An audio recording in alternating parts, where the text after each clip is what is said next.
Армысыздар, құрметті мені көріп отқан барша көрермен, менің оқырмандарым, құрметті YouTube көрермендері. Бүгін мен сіздерге нені таңдайсың атты керемет видеомды шығарғым келіп отыр.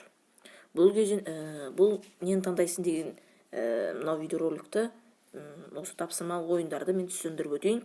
Бұл 10 түрлі нәрсені таңдаймыз.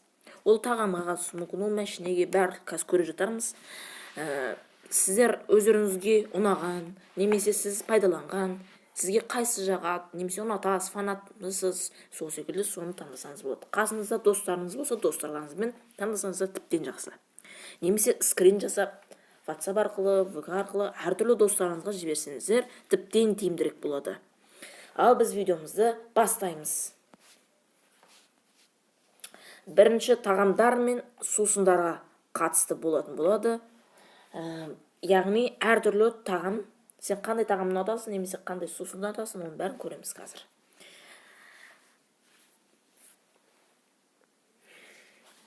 Сіздерге Pepsi немесе Coca-Cola, Fanta, Sprite. Сіздер қайсысын таңдайсыздар? Мысалға, Фантаның құрамы жақсы ма, түсі жақсы ма, или дәмі жақсы ма, өздеріңіз біліңіздер. Немесе қайсысын ішіп көрдіңіз, көп іштіңіз. Барлығын комментке жазып отсаңыздар болады енді. Энергетик сусындар. Қандай энергетик сусындарды білесіздер? Немесе қандай лимонадтарды көп ішесіздер? Оның барлығын жаза кетіңіздер. Міндетті түрде. Әрбіріне мен жауап қарап отыратын боламын. Сіздер жауап жазыңыздар. Энергетик сусынды ішемін деген секілді. Қандай түрлерін барлықтарын жаза кетіңіздер. Энергетик сусындар, лимонадтар. Хот-дог, донер, гамбургер, пицца. Мына жақта төртеуі де фастфуд, яғни тез дайындалатын жеңіл тағамдар. Бұл жақтарда әрбірі сіздер таңғалдыруы мүмкін. Қайсы дәмдірек? Немесе қайсының сіз көп жеп көрдіңіз? Оның қайсысын жегіңіз келеді қайта-қайта? Оның бәрін өзіңіз міндетті түрде комментке жазыңыздар, немесе өздеріңіз таңдап жүре беріңіздер. Келесі бізде торттарға келіп қаптық. Наполеон немесе медовик торты. Мына жақта Наполеон торты сіздерде қазір кішкене үйде дайындалған көрініп тұр. Ал медовик барынша кәсіпқойлар дайындаған, сондықтан әдемірек тұр. Наполеон сіздер мынау суретке қарап таңдамақ қойыңыздар. Негізі Наполеон жақсы ма, медовик жақсы ма, өздеріңіз міндетті түрде жазыңыздар. Комментке жазыңыздар. Келесі қызыл барқыт немесе шоколадты торт. Шоколадный торт немесе красный барқыт.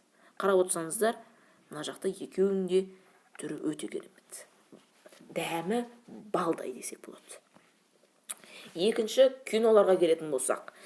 Мына жақта бірінші ужастар, яғни қорқыныштылар, хоррорлар көріп тұрсыздар. Ано және Астрал киносы. Осының қайсысын көрдіңіздер? Немесе осы туралы маған мәлімет бере аласыздар ма? Онысы комментарийға жаза кетіңіздер. Мен әлі Аноны көрген жоқпын, Астралдың төртеуінде көрдім. Қайсысы сіздерге ұнайды, міндетті түрде таңдап отырып көре беріңіздер. Келесі комедиялар. Брат или брак, гудбай, мой бай. Келесі Мстители, Лига справедливости, Люди Икс.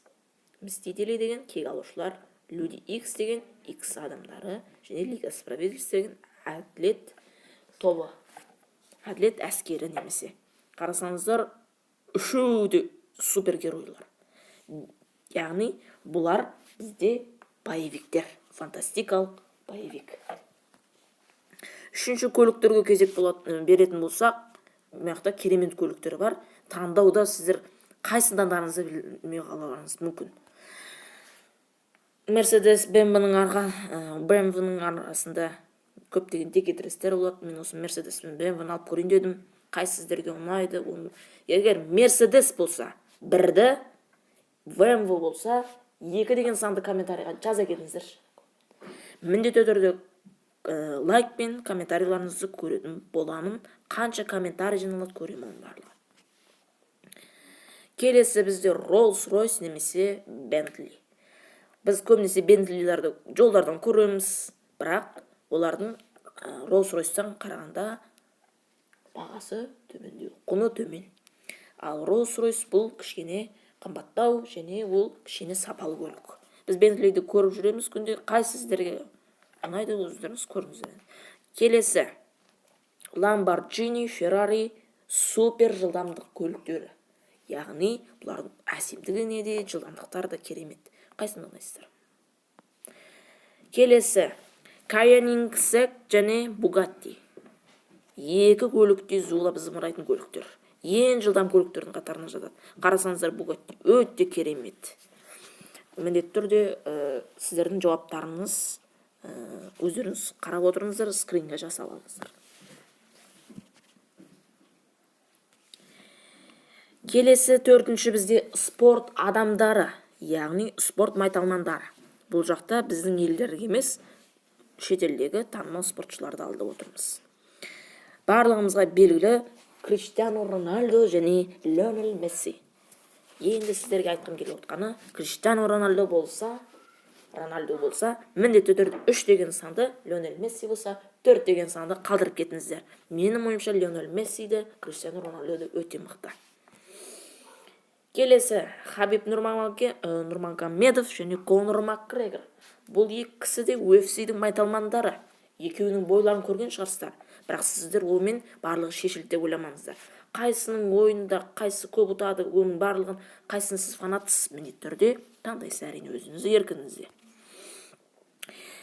Келесі бізде атақты орталық және алдыңғы шептегі футболшылар.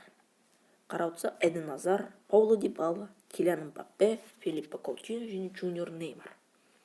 Бесеуі де мықты ойнайды. Қарасаңыздар, ең жылдам ойыншының өзі Килиан Мбаппе. Джуниор Неймардың қаншама финттері бар. Мен өзім айтқым келіп отқаны, Филиппо Коутиньоның удары деген өте керемет. Эден Азарды тегі керемет алтайды. Пауло Дибалада бұл керемет, бұның да кішкене скорост өте көп. Келесі бізде Вирджил Ван Дейк, Джорди Альба, Серхио Рамос және Пике Удоно. Бұлар біздің кереметтей қорғаушыларымыз. Келесі 6 үздік қақпашылар. Сіздер өздеріңіздің сүйікті қақпашыларыңызды көрмеулеріңіз мүмкін. Мен тек қана танымалдарын кішкене алып отырмын. Марк-Андре тер Штеген, Тибаут Куртуа, Дэвид де Геа, Жан-Луиджи Буффон, Мануэл Нойер және Алисон Беккерді көріп тұрсыздар. Сіздерге қайсы ұнайды? Көріңіздер өздеріңіз. Біз келесі 5-ші таңдауларға келіп отырмыз. Бұлар бізде актерлар. Бұл шетел актерларын қазір танитын адам бар ма, танымайтын адам бар ма, білмеймін қазір. Көреміз. Мен сіздерге бір кішкене комментарийға бір қызық болсын деп, Том Круз қандай киноларда ойнаған, соны комментарийға жазып кетіңіздерші. Роберт Дауни младшийді білесіздер ме? Мстителейде түскен, Уилл Смиттің де өте комедический көптеген фильмдерде түскен, боевик фильмдерде, Дуэйн Джонсон да нағыз боевик киноның майталманы десек болады. Келесі мына жақта бір кісінің аты аталмай тұр. Осының атын бізге кім тауады, міндетті түрде жазып кетсін. Міндетті түрде комментарийдан күтемін. Ол тапқан адамның келесі қандай видео шығатынын өзі айтады. Барлығыңыздың қараймын, өзім көремін. Қарап отырсаңыздар, Джеки Чан, Арнольд Шварценеггер. Мына жақта мынау бірінші тұрған адам, бабочка табаған.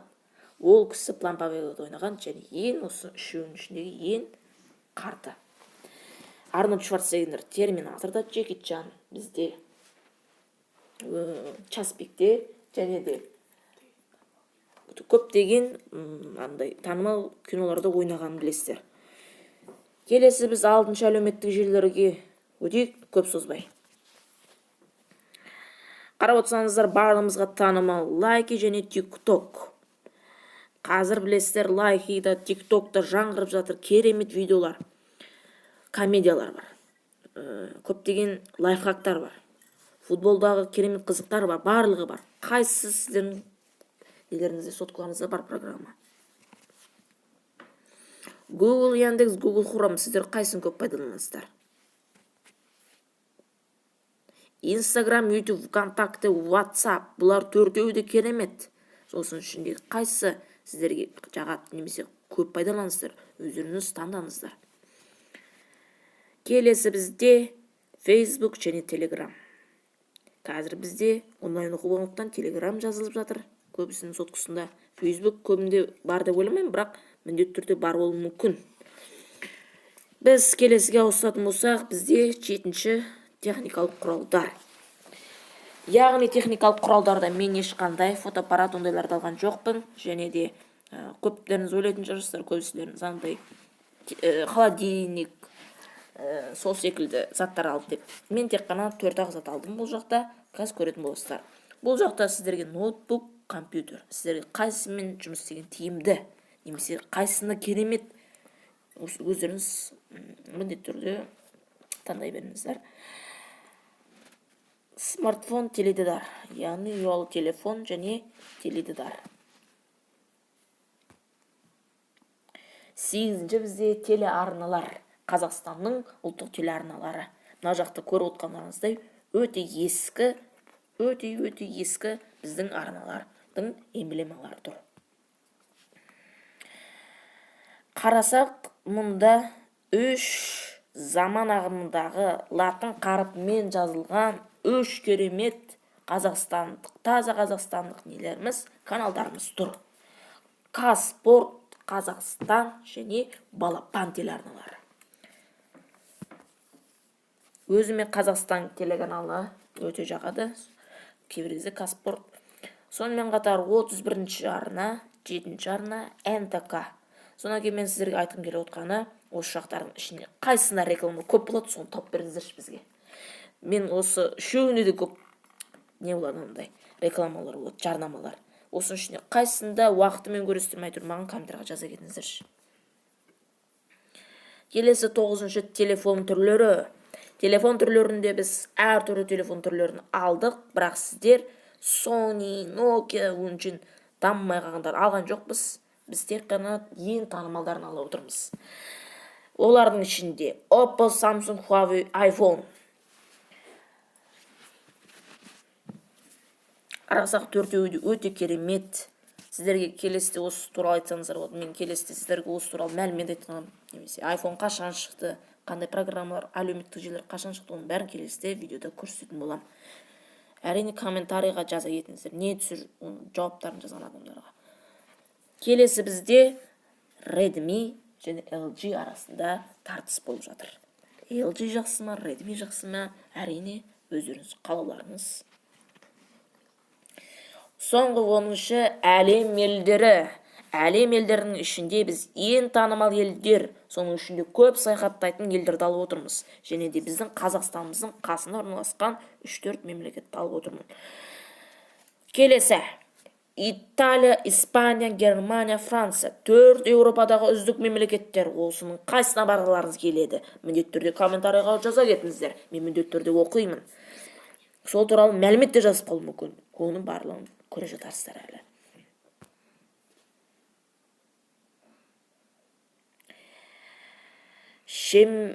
Сахна ашылды. Ішінде Түркия, ақш, Ұлыбритания шашылды. Турция дейді, әйтеуір соған барамыз дейді. Америкаға барам дейді, Лондонға барам дейді. Осы 3 мемлекет тегі керемет. Осының ішінде сіздерге қайсы жағады, қайсына барылғаныңыз келеді, немесе бардыңыздар өздеріңіз еріктеріңіз әрине. Келесі бізде Өзбекстан, Ресей, Қырғызстан, біздің осы Қазақстанның айналасындағы мемлекеттер. Осы мемлекеттердің қайсына барғыларыңыз келеді, немесе қайсы сіздер үшін танымал? Айтыңыздаршы. 3 мемлекеттің де өте керемет дамыған деп айта алмаймыз, бірақ Ресейдің дамыған білеміз. Келесі кезек Испания, Италия. Испанияда, Италияда өте керемет дамыған мемлекеттер. Екеуінде де футболда дамыған, бәрі де дамыған десек болады. Келесі бізде Испания мен Франция арасында тартыс. Өте керемет. Франция да мықты, Испания да мықты.